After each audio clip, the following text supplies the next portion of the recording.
Bonjour, dans cette vidéo nous allons vous présenter notre projet de fin de cycle d'ingénieur génie électrique. Ce projet a été réalisé pour la société Eaton de 2019 à 2020. Eaton, notre client, est une société présente dans le monde entier dans les activités diverses et variées. L'une d'entre elles est la commercialisation d'éclairage de sécurité. Ces blocs, facilement reconnaissables, servent à indiquer le chemin et les sorties d'évacuation en cas d'accident. L'entreprise possède toute une gamme de produits capables d'effectuer diverses actions comme changer la flèche de direction ou effectuer des tests d'autonomie de batterie. Pour cela, les blocs d'éclairage communiquent avec une centrale de gestion par l'intermédiaire de trames circulant sur un bus de communication.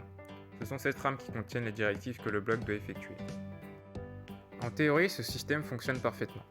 Mais en pratique, et particulièrement pendant les phases de développement, des bugs peuvent apparaître.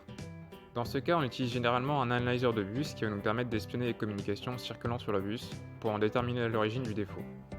Ce dispositif est ensuite branché à un ordinateur pour pouvoir observer en temps réel les trames circulant. Bien qu'il soit fonctionnel, les produits d'Eaton sont en constante évolution et donc de nouvelles commandes voient le jour. Cependant, l'analyseur de bus, lui n'étant pas mis à jour, il est incapable de décoder ces nouvelles trames. De plus, les produits Eaton répondent à deux types de protocoles de communication. Le protocole CGLAN+, seul décodable par le bus analyzer, et le protocole ADR.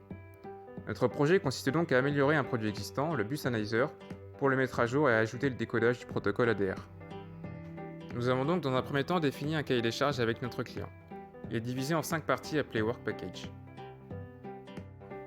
Le premier Work Package concerne l'ajout du décodage des nouvelles trames CGLAN+, non décodées par l'analyzer de bus, ainsi que la modification de l'affichage de certaines autres.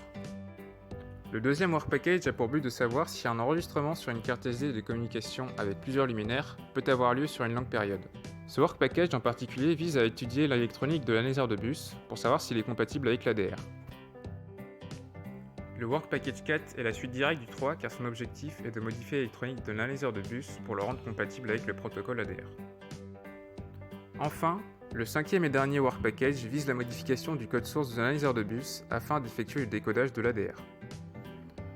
L'ajout des trames CGLAN+, consistait principalement à comprendre le code de l'analyseur de bus que nous a fourni, afin de le modifier pour répondre aux besoins. Pour le protocole ADR, il était d'abord nécessaire d'étudier et comprendre l'électronique de l'analyseur de bus. Il s'est avéré que les niveaux de tension des trames de réponse des blocs d'éclairage posaient problème. Il a donc fallu réfléchir à un circuit électronique compatible avec ces niveaux de tension, ainsi qu'à un moyen de l'intégrer à l'électronique actuelle de l'analyseur de bus. Le circuit adéquat finalement mis au point, il ne nous restait plus qu'à nous occuper de la partie décodage depuis le code. Au final, nous avons réussi à décoder toutes les trames aussi bien ADR que CGLAN+. Cependant, bien que nous ayons obtenu un produit fonctionnel, nous n'avons pas réussi à respecter toutes les exigences de notre client avec certains de nos choix techniques.